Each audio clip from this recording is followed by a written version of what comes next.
Hey guys, so today I'll be doing part 4 for what if Goku was born with Ultra Instinct.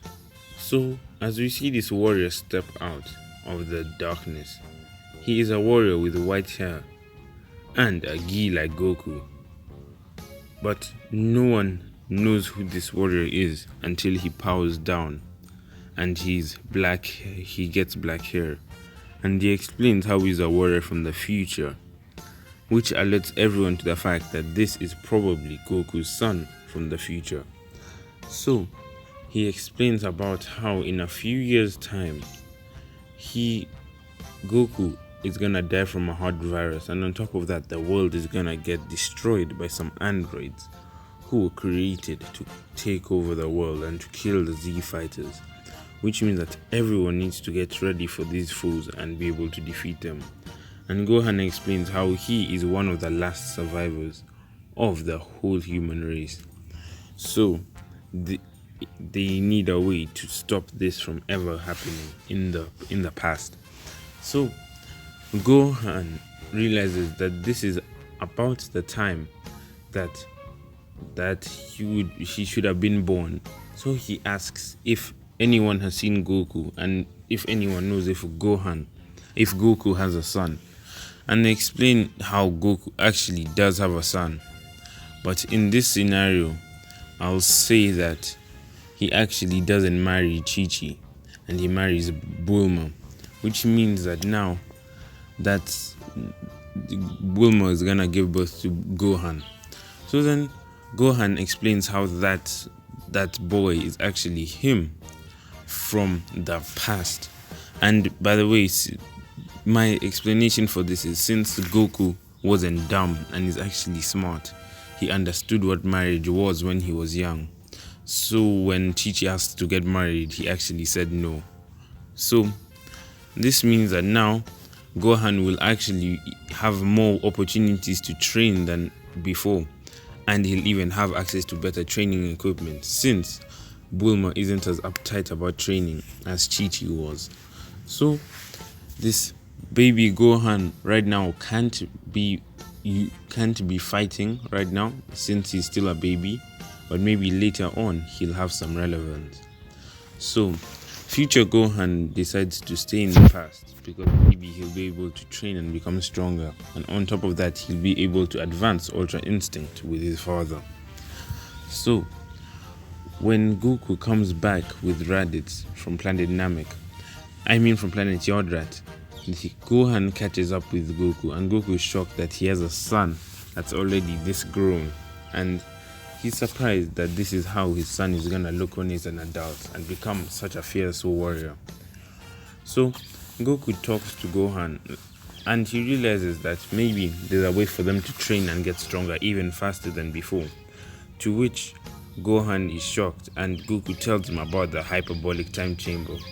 And what angers Gohan is this whole time he actually could have just used the hyperbolic time chamber and become stronger even earlier than usual. But since he never knew about it, that means a lot of people died who didn't have to die. So now, what happens now is Goku goes in with Gohan, and once they come out, they are on a whole different plane of power than before. Goku teaches Gohan how to perfect the Ultra Instinct form and even go into Super Ultra Instinct, which is Ultra Instinct mixed with the Super Saiyan form, which makes it even more powerful and more potent than even before. So now, Goku calls Raditz to come in and train with him, and in the meantime, future Gohan spent some time training Vegeta and Nappa on how to get stronger, which means that they actually managed to unlock the Super Saiyan 2 transformations in this 3-year time skip, meaning that they are much stronger than before. And on top of this, Goku has taught Gohan some new techniques, and since Gohan knows that the androids were created in a lab, he thinks of the ingenious idea of using the multi-form to duplicate himself into 2, and then making his clone transform into a beetle that's very small so that she can spy on Dr. Jiro and learn some critical information. So Gohan discovers where Dr. Jiro's lab is, and he enters as a beetle to start scanning the room and learning some vital information that will help them.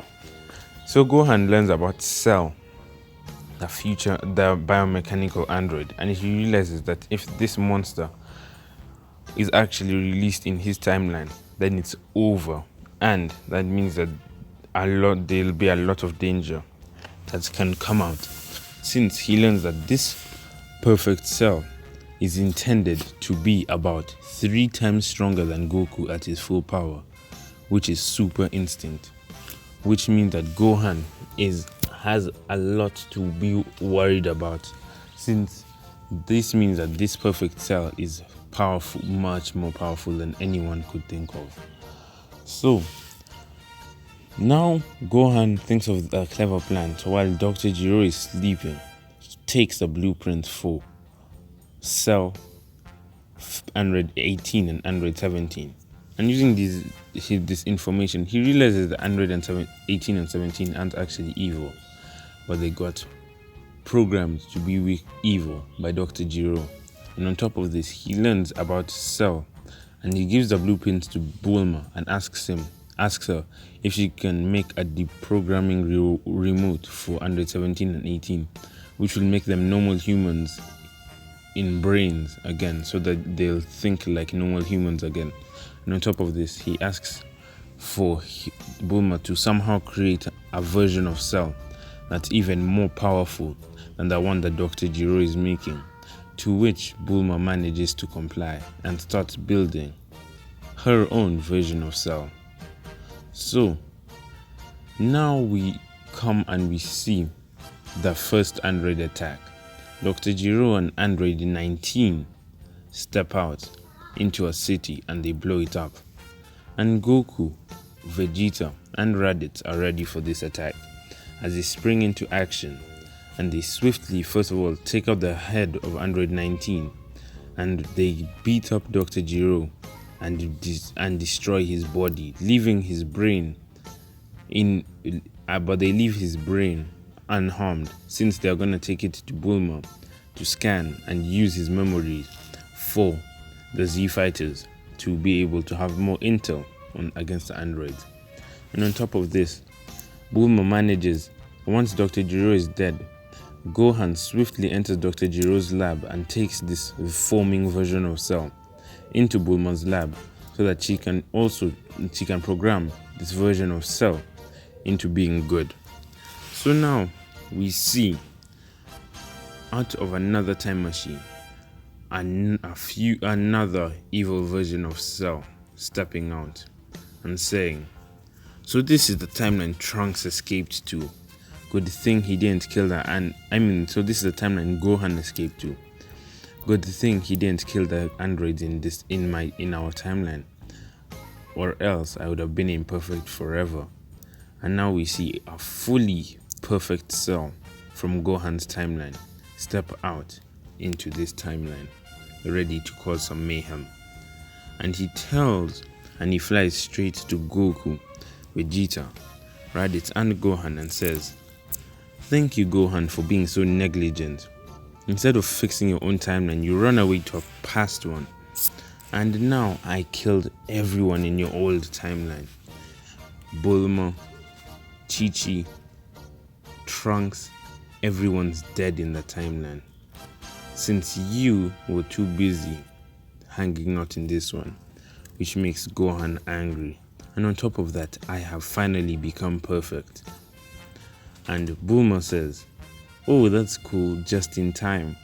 I have managed to reprogram the present version of Cell into becoming good."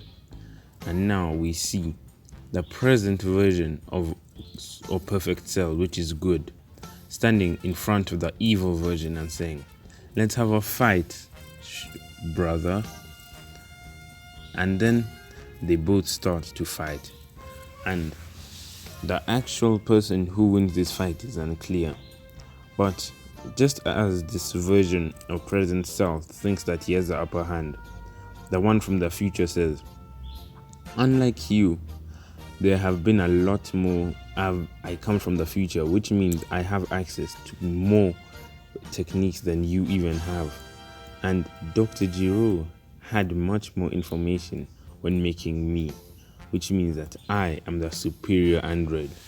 So the evil Cell says Kaioken, and on top of that, he uses instant transmission and he destroys the good version of Cell in one blast, which means that the good version of Cell didn't even have any time to be able to regenerate, as the evil Cell killed him in one blast, which makes Bulma angry since all her research came to waste. And on top of that, this angers everyone that this future Cell is a monster who doesn't care about anyone or anything other than himself. So Goku and Gohan use Super Ultra Instinct and they charge at this evil version of Cell and they start fighting. And Goku and Gohan are barely making enough power to be able to fight. But Cell injures Goku and leaves him on the floor. And Goku says, "Gohan, you are the last hope of this universe. You have a power that even you don't know about. Since you are half human, half Saiyan, you have a higher potential than even I do. By using this, you can become the strongest warrior we've ever seen. Just believe in yourself and use your anger against Cell." And Gohan listens to this and he starts charging up. He thinks of what Cell did to his timeline, how he killed Bulma, Trunks, Raditz's children, Raditz, how he killed Nappa and everyone he cared about. And Gohan starts charging up and he unlocks Super Instinct 2, which is Super Saiyan 2 mixed with Ultra Instinct. And this power eclipses Cell's. And he says, "Once and for all, Cell, your time has come to die." And he charges up and using one blast, one Kamehameha, he launches it at Cell. And Cell keeps trying to regenerate from this attack, but it's not enough. And just as he's about to regenerate, Goku comes from the side and launches another Kamehameha blast, which completely evaporates Cell from the universe. And this means that the world is left in peace. Since Gohan doesn't have a timeline to return to, he stays in the present timeline. And now they have 4 years of peace. Since now Babidi is alerted to the power that Earth has earlier than usual, which means instead of having 7 years of peace, they only have 4. But at least everyone survives this fight, except for the good version of Cell that no one actually revives. And now we see the Buu saga with Babidi coming towards planet Earth. And on top of this, we see Beerus, alerted to such powers, are ready to wake up and ready to meet Goku and the other Z fighters. So this is where I'll leave it off, guys. I hope you enjoyed and have a good day.